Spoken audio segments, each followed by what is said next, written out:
topics. Today's guest we've got is Parisa East. Parisa is founder of Acoustickle, which is the night in Nottingham, also a singer and vocalist, and I guess music event promoter. Welcome. Thanks. Hi. Is that accurate? Did I miss anything? Good. Yeah, I was like, oh, I forgot that about myself. That was like, yeah, cool. How you doing, Nick? I'm all right. Yeah. How are you? I'm good. This is City Beats Radio, right? It is indeed. Cool. I heard about you guys. People have been talking about you guys. Yeah, good. Well, yeah, you know, obviously at the minute we're just trying to get some content out there. So appreciate you coming to talk to us, and yeah, we'll find out a bit about what you do, I guess, for people who don't know. Oh yeah, all right. What, right now or pre-COVID-19? Well, I'm going to try and steer it away from too much coronavirus stuff, but we will get onto a bit of that.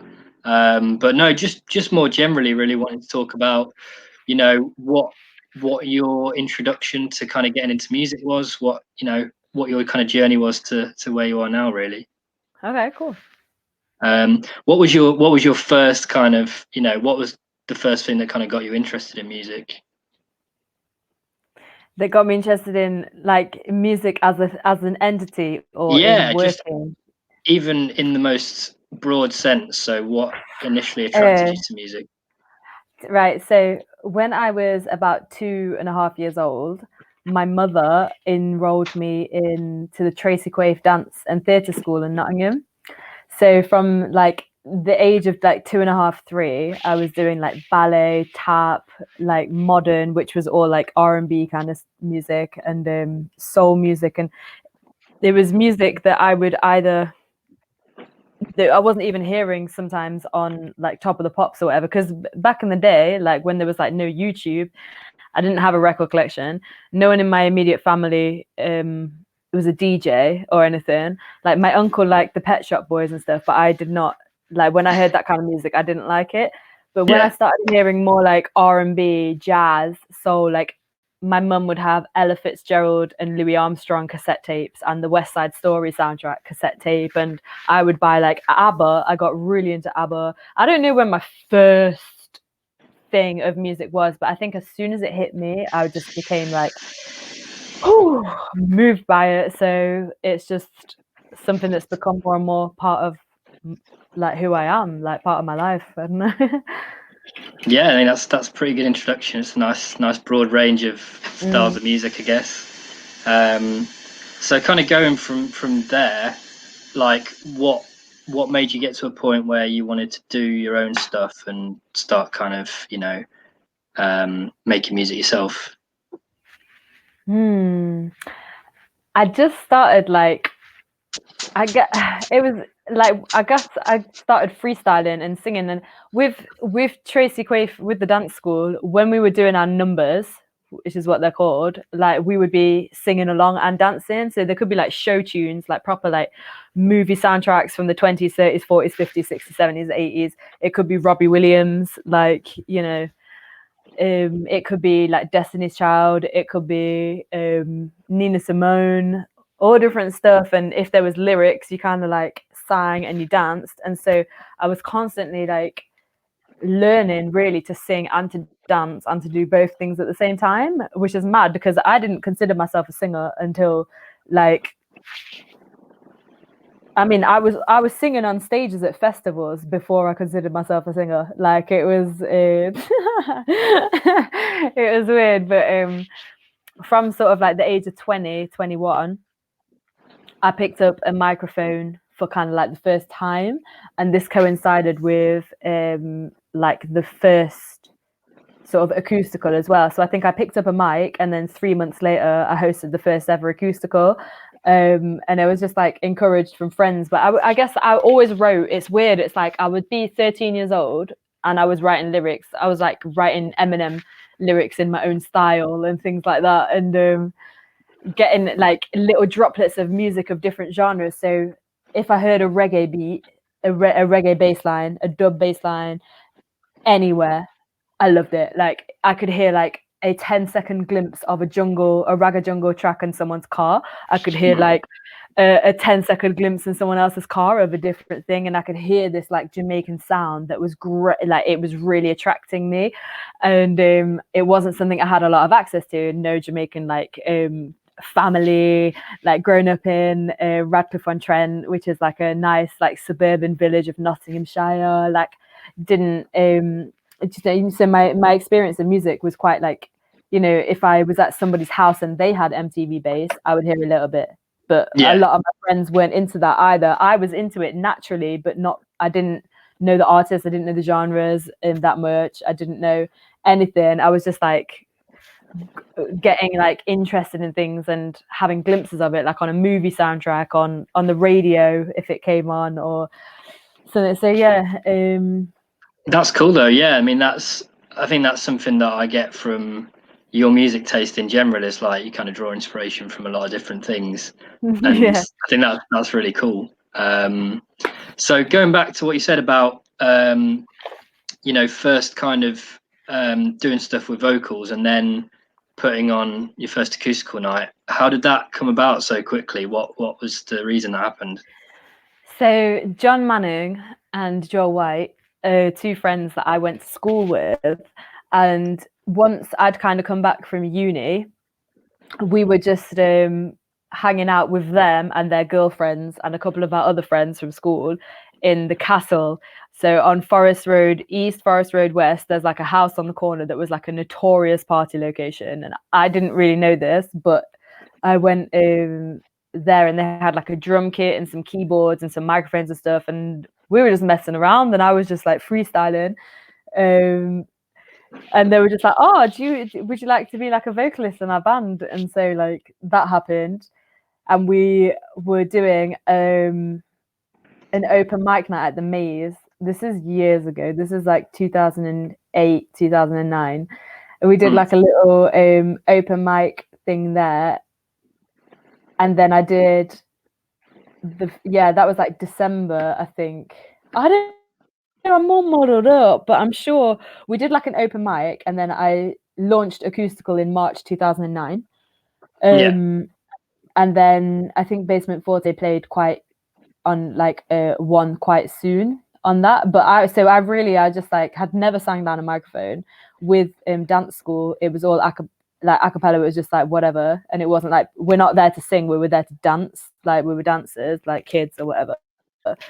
But to actually pick up a mic and like hear my voice and hear the sound and start writing like officially for public performance, and to get booked by Will Robinson and whoever else, like play at all different venues like the Golden Fleece, the Angel, the Bodega, and like from working at the bar on the Maze and meeting and also running Acoustickle there and like jamming and whatever, like that kind of became like a little incubation hub for like a lot of just like messing around and experimentation in music, and meeting like James Waring, and who would then go on to find Royal Gala. Like this is pre-Royal, like these kind of like times. And yeah, it just happened. And then like a few years after that, Kev Thompson, who is Origin One, he started working at the Maze, and he was like, oh, I saw you on stage with like Ruben with Basement Forte, like do you want to, if I send you some productions, do you want to sing on them? So at this point I'd never been in a studio, except with like the closest we came to a studio with Basement Forte was like in John's flat, and he would have like a setup, and bearing in mind we were kids then, so he's like learning and he knows kind of what to do, but it's just like headphones like this and there, and I'd never heard myself voice recorded back or anything. So then Kev gives me a tune and I go and listen to it on like my little headphones, not big ones like this, little ones. Yeah. And wrote a song with it. Yeah, like just lo-fi. But I wrote a song really quickly to his production. And then we went to Confetti, to the downstairs basement, to record. And that was like my first recording experience. Kev hadn't even heard the tune. Like he hadn't even listened to it. I'd never sent it to him. The first time he heard it was when I was recording it. And then luckily it worked out quite well. And then we did another. And then eventually we're playing Soundwave Croatia, Boomtown Festival, like loads of shows in London and different places, like Passing Clouds before it closed down. And yeah, and it was cool. But that was it really. like that was like the start of me being like a singer. Like, okay, this is serious. Like, I need singing lessons. So I got singing lessons from Rachel, who now owns Peggy Skylight, Oh, like the right, cool. founding lady at Peggy Skylight. She was my first proper singing coach, and I only really had like a few lessons with her. And it was at a time like we were going to Boomtown and Soundwave that year, and my voice was like, I wasn't a good singer really, so I had to learn, and she really helped. And That's since then, yeah. that's crazy. Yeah, I mean, it's one of those things. Like people you speak to, everyone's kind of linked up in Nottingham. You know, they all kind of cross paths. Like, you know, I did one of these interviews with Will, so it's like interesting that you brought up Robinson. Will. Yeah, yeah, and then you know, the fact that you brought up the maze is obviously a central point for a lot of musical collaborations, and a lot of people that work there, you know, like you say, kind of are still working together or somehow have kind of crossed paths. So yeah, I was gonna ask you about that. Like, is there other people in Nottingham that you kind of have worked with over the years, or you know, want to give props to or anything? Oh wow, yeah, there's loads. Like I should make a list of them because even whether I've worked with them or not, like there's just so many people in Nottingham that I love and respect. People that I have worked with that just deserve a shout out like right now. So we've got Kev, the Origin One crew, which is Kev Thompson, Trekker, Brucey, Percy Dread, Kwaku, KOG. There's outside of that, Kai Larden, Ben Hibbert, who were immensely supportive with Acoustickle, and they kind of met through the Vocab project that we did. And on now, like the whole band, like Kai Six, I think is just a wicked outfit.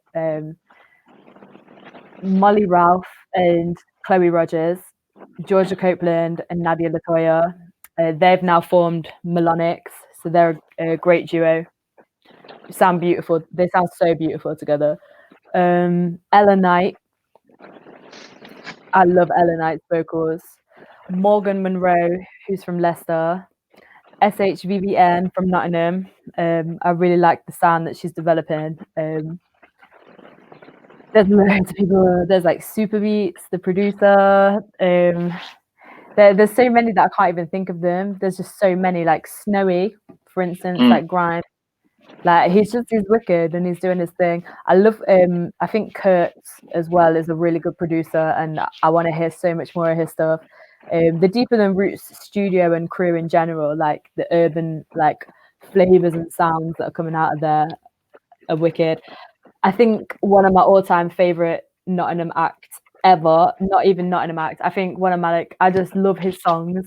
He makes me smile. He makes me laugh. Like when I hear his music, it's like, I don't know. It's like very, it's for the ladies, but it's also for the men. But I think he writes a lot for women, and that is Kumar. Like Kumar. He is wicked. I love Jay Littles, Claude Money.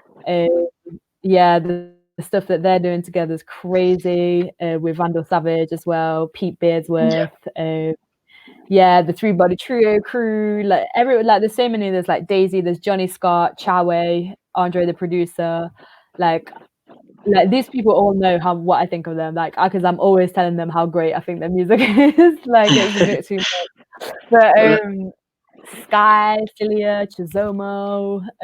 There's so many. I've probably forgotten most of them. That's a good list. That's a good start. I know you know loads of people, and you know that's something that I kind of picked up on as well. Really, with your events and stuff, going back to like Acoustickle and Vocab and stuff. Like, as a person that went to a lot of those events and stuff. Admittedly, you know, in the more recent years rather than at the beginning, because obviously you've been running it like 10 years now. Well, since 2015, 16, you've been there, so yeah. Yeah. Still a while. But yeah, it was always the fact that you put on two things. You put on artists that I'd personally never come across, and I suppose a lot of people in the city, you know, maybe hadn't and deserved good recognition. And also like the kind of I don't know, like the sort of fine tuning and the nice touches to an event that kind of make a difference. Those are the two things that kind of struck me about it. So, like, what are your intentions with the events? Is that fair, sort of, to say that that's what you're trying to do? Or yeah, intention. I like that. What was my intention with it? So with Acoustickle, the intention is kind of twofold. One is I want the artists to feel special, to feel listened to feel like they're on like a platform where there's an attentive, music loving, appreciative audience, and that they're welcome there and they get looked after there. And then also I want the audience, I want like a person that loves music to step in and be like, oh, I can relax here, I can enjoy it, I can like just be somewhere different, I can like, you know, just see all these beautiful decorations and like have some candlelight and just be around nice, sexy, cool people, eat some good food, like smell some incense. They might want to like buy a little something to take home with them. Have like some pop-up stalls, and, you know what I mean, have like a good DJ, like always have a DJ. And with Acoustickle as well, it is kind of about giving people chances, but increasingly it's about giving the people who are here and going here the chance when they're here. Kind of thing, or like not like a chance like I'm gonna, like, we're not responsible for anybody's careers, but I know that the people that come to Acoustickle, because I talk to everybody that comes, hopefully, like, you know, most times they love music. They are musicians, they are producers, they are DJs, they are vocalists, like they, you know, or they're just into it, it just helps them or something, like, do you know what I mean? But there's like a nice crowd, and it doesn't matter what age, what race, what like dress sense, like the whole mixed bag plethora. Like you've got skater boys and hippies alongside glammed up gorgeous girls, alongside like mandem, alongside like granddad, alongside like, you know what I mean, like some geeky techie guy, like, so there's just like a whole range of people there, and I just want people to feel comfortable and just to enjoy life. I really personally, I like it when, if I'm in a venue or I go to a club, I get quite bored at places, and I don't like going to the pub and stuff because it feels yucky to me sometimes. Like I want to sit somewhere nice, I want to sit somewhere pretty, I want to dress up a little bit, I want to hear some good music, I want to be around nice people, like kind of thing. So it's just like creating this vibe, this thing for people to come and turn it into something, I don't know, long term. Yeah, no, it definitely comes across. Like I say, those things definitely come across the crowd, and yeah, definitely the audience that comes to those events is one of the things that stands out as well, because it's such a big mix of people. But like you say, they're all music lovers of all kind of sorts, and you know, people are very open-minded there. But yeah, no, I think definitely comes across. Is there any particular places or events or anything that you've been to that kind of, you know, you can draw inspiration from? Or is there anywhere like where you think draw inspiration that's been from? achieved? Yeah. What do you mean? You know, like, what do you mean? So you're talking about like the setting being nice and welcoming and stuff. Like, is there any events that you've been to elsewhere that you feel like people have created that?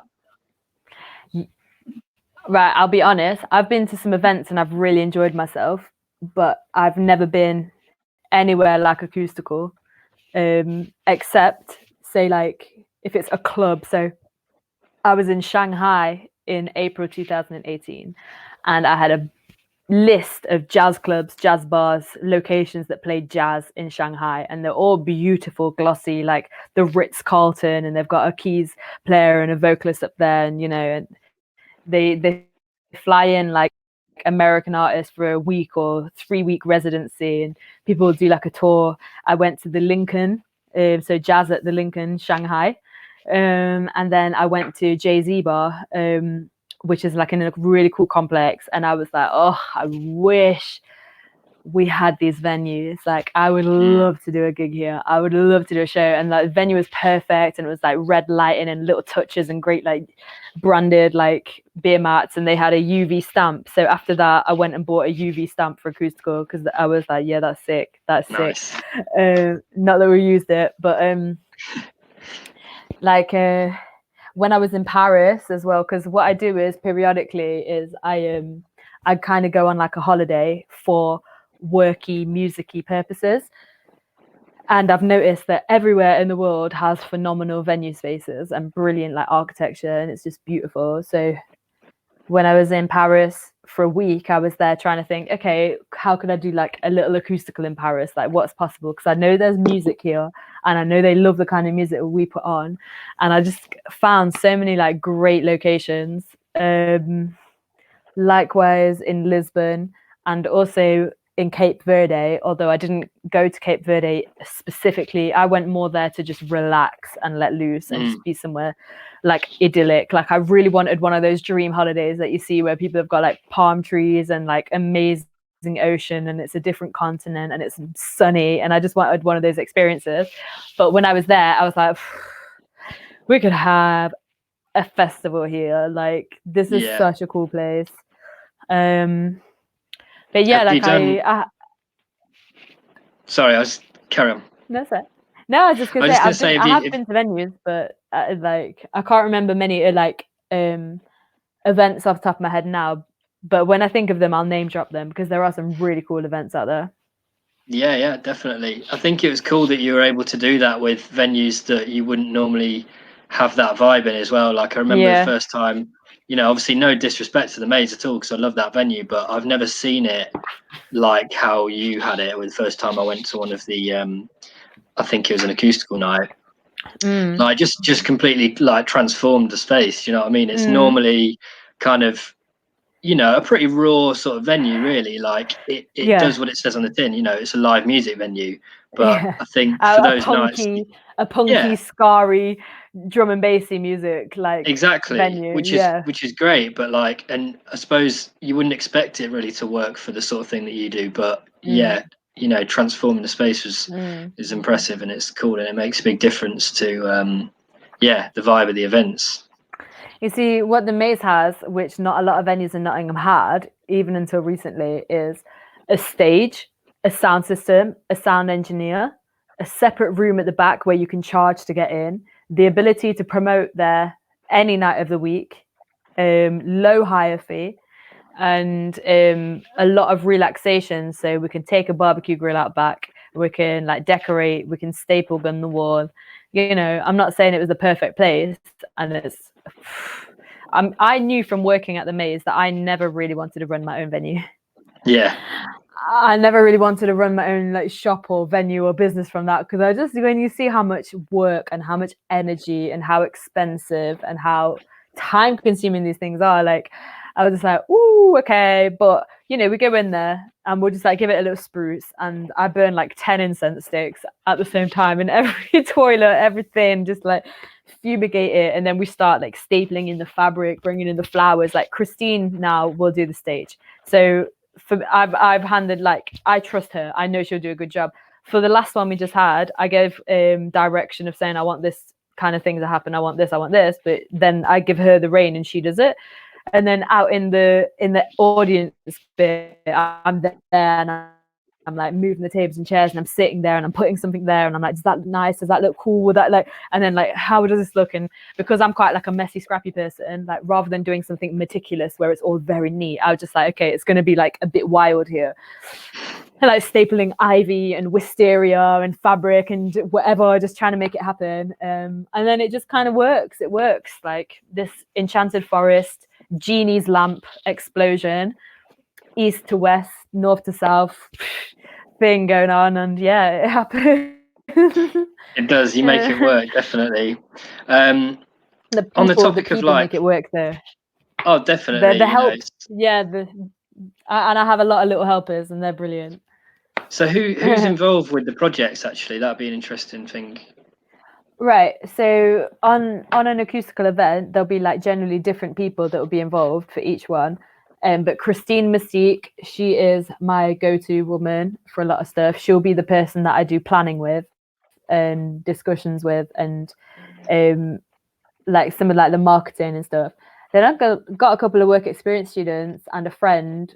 In fact, 3 work experience students and a friend helped me at the last one at Peggy's Skylight, which was the 4th of March, the first week of all of this happening, pre-lockdown. So Chloe White, Francesca, Rachel, and Will Goody, they came and they did different things. So one of them was on like the Instagram stories, one of them was like interviewing the artists, one of them was helping film the setting. You know, there was a lady that was helping me on the door. There was a friend that was sitting on my stall for me. My mum was there. My mum did a lot actually. My mum and dad are like, especially my mum, are like really quite integral to Acoustickle. Like even if I don't like always recognize it, because for them to like drive me around somewhere, like before I've got a car, if I can't drive, they're giving me a lift with all of my decorations, with my boxes, with my bags, with plants, lending me stuff, like helping me set up, driving me home, that kind of thing. Like that's a huge help, because it wouldn't have been able to happen, or it would have been really expensive to just like do it in taxis. But and then of course there's all the artists. So for me personally, I like to be like 3/4 set up before any artists are in the room, before any musicians, any artists, any managers, or nobody else is in the room. Like I kind of want to know that everything is nearly set up by that point. Sometimes like artists like Swisher or even Kamar or Paulie Tadino or different people, they'll come and like help me, and Jay Matthew, like DJ Just Jay and Kenzie, like come and hang things up and stuff. Obviously the bulk of it is always like down to like me and the core team to like get it right, but with the help of a few friends, thank God so far it's been going all right. Yeah. But, you know, so with like venues and stuff as well, obviously you've done things in a few different places. Like what have been your kind of highlights and favorite places where you've run events? Have there been places you remember best? Or my favorite has been Indian Summer at the Maze, which Morgan Monroe headlined. No, Morgan Monroe and then the OG Quintet, and Ella Knight was playing that one.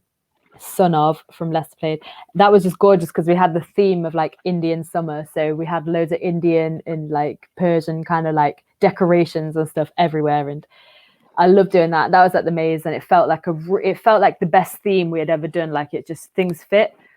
And I also really like Peggy Skylight. The first time we did a show there was last March 2019, and it was with Jazz Caris, Morgan Monroe again, and this was the gig straight after the Indian Summer. And I've never, apart from Jake Bug, I've never booked an artist back to back, but I booked Morgan to play Indian Summer, and then she smashed it so hard I was like, you're even better than I thought you were, like please come back and do the next one. So I had like Jazz Caris, Morgan Monroe, Nadia Latoya, Georgia Copeland, SHBVN with Soundism DJ.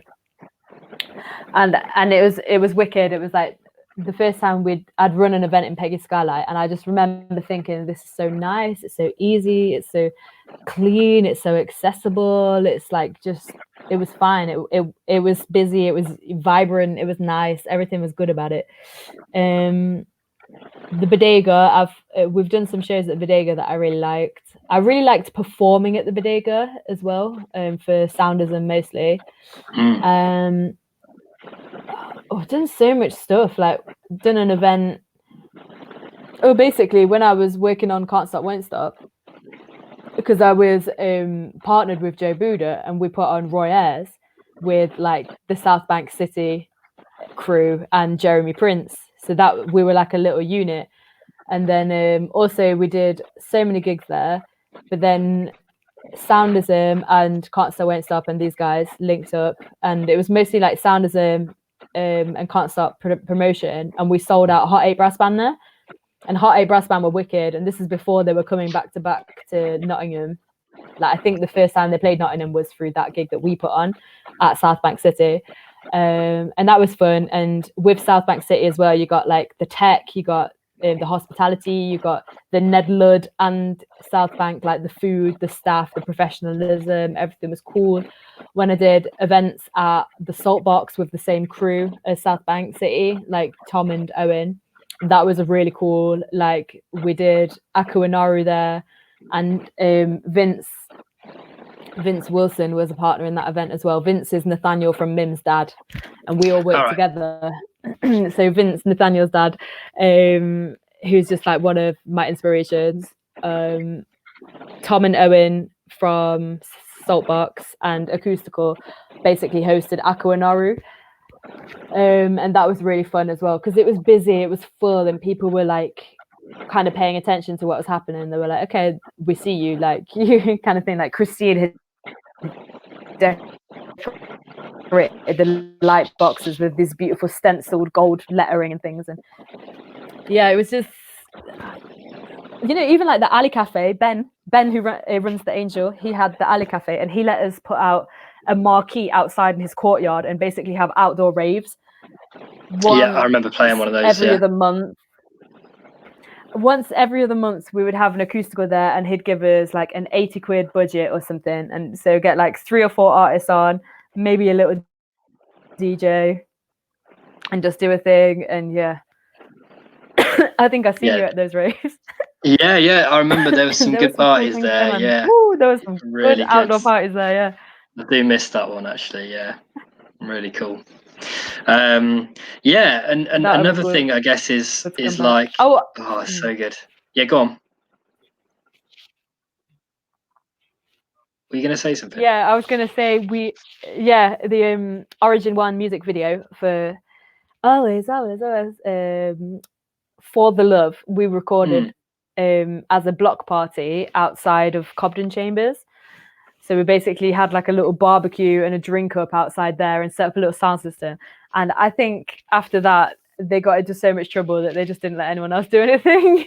Really? I was going to say, if you'd got away with that, then that could be a good cover for just doing a party in future. Just like, yeah, we're recording a video.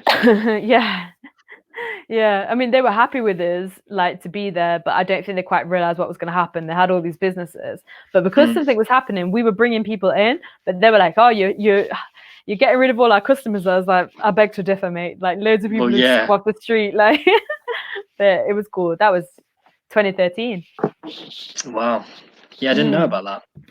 Time flies. Yeah. Well, just getting more onto like your kind of musical taste and like your I guess performance side of things, like how would you describe what you do or what your kind of influences are, you know, on your vocal style and that kind of stuff? Jazz, hip hop, R&B, reggae, dub, jungle, ragga, UK garage, even grime, my Persian heritage, and Eastern music vocal styles. But especially like kind of, I think, reggae, soul vocals and rapping has had a huge influence on me, like scatting and like jazz kind of like that kind of, I really like, I don't know, that just comes out of me sometimes when I'm performing, or like trying to do that with lyrics or something. Yeah, but I'm saying that like I'm a professional singer and I've released loads of music, but if I'm honest, I haven't really put anything out to show for myself. So have you got plans to do that?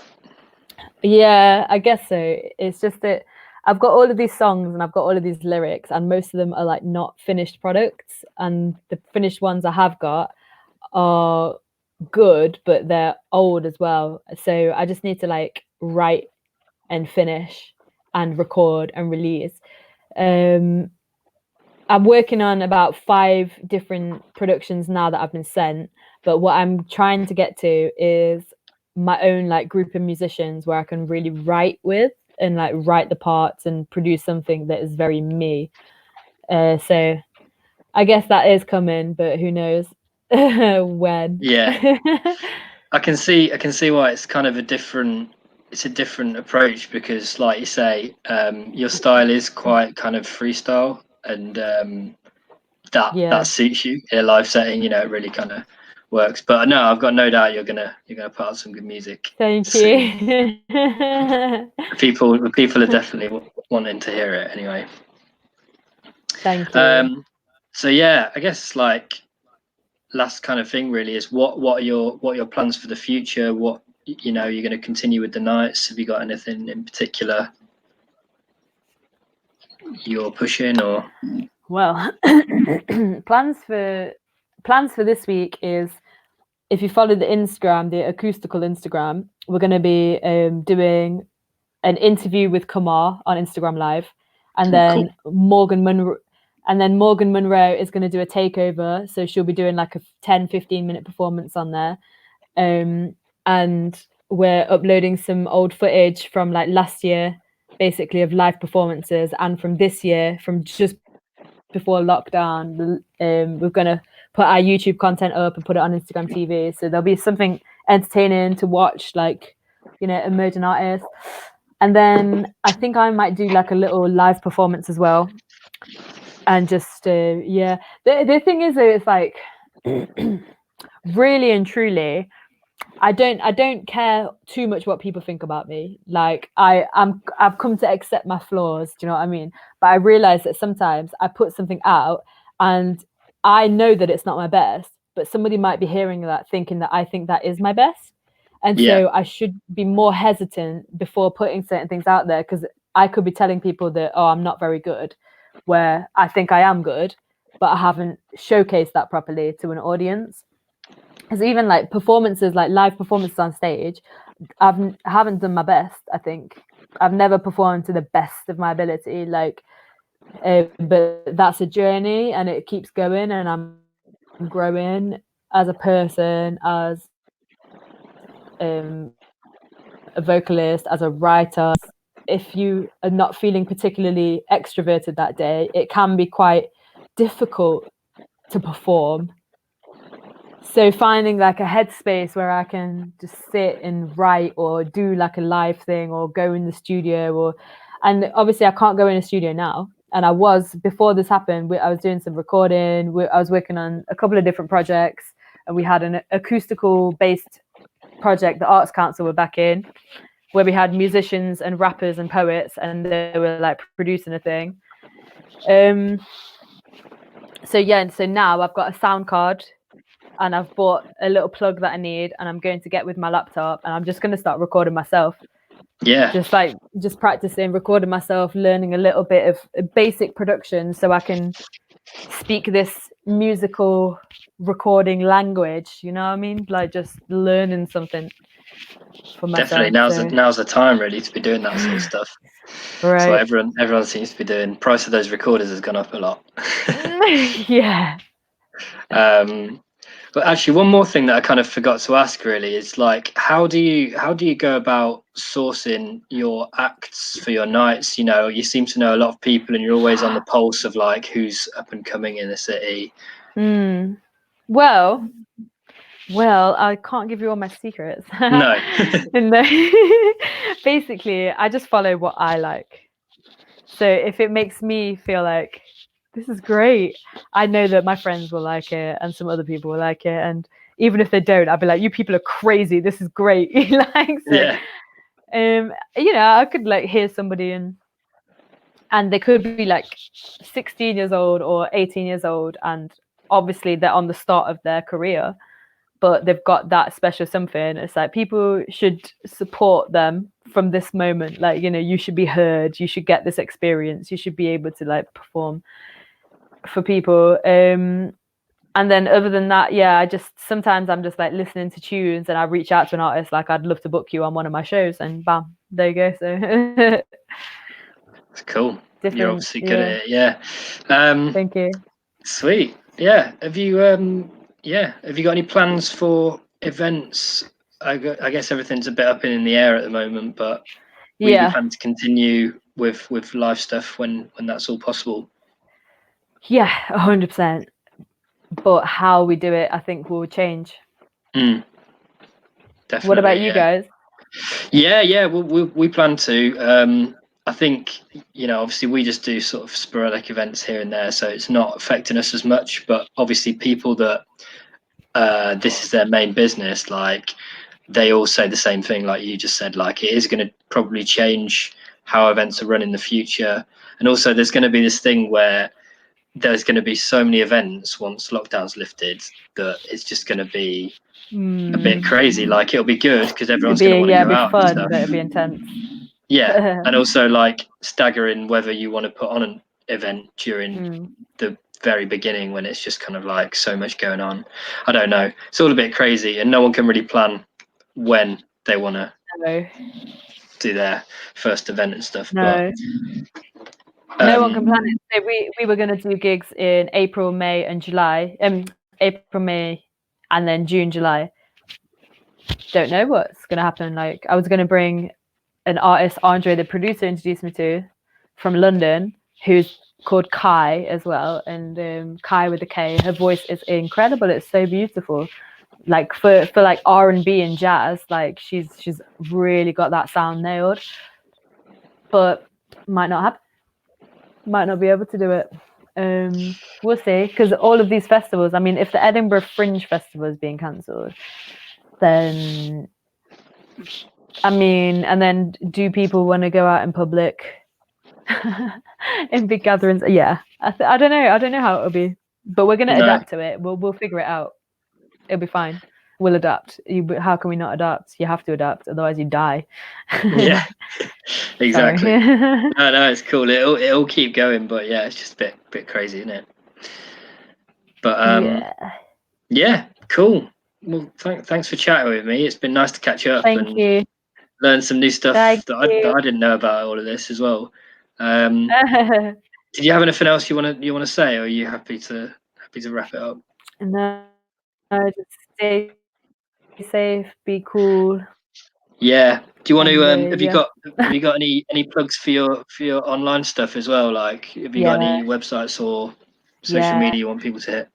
So just get on the Acoustickle pages. You can follow me as well if you like, but Acoustickle, which is like Acoustickle, like a tickle, that is underscore on Instagram and on Facebook. Those would be the best ones, because that's where we release most of the content and tell about events and stuff. But yeah, there's all different things going off, but there's so much going on. There's so much to do. I'm just kind of like, there's no rest for the wicked. I've got this big to-do list over here. And it's like, shoot, yeah, I better go. Keep the ideas going, definitely. But yeah, for anyone who's not been to one of these nights, highly recommend it. Make sure you check it out when things are moving again. All right, nice one, Parisa. No worries. Okay, good night. Thanks for coming down. Yeah, you too. Take it easy.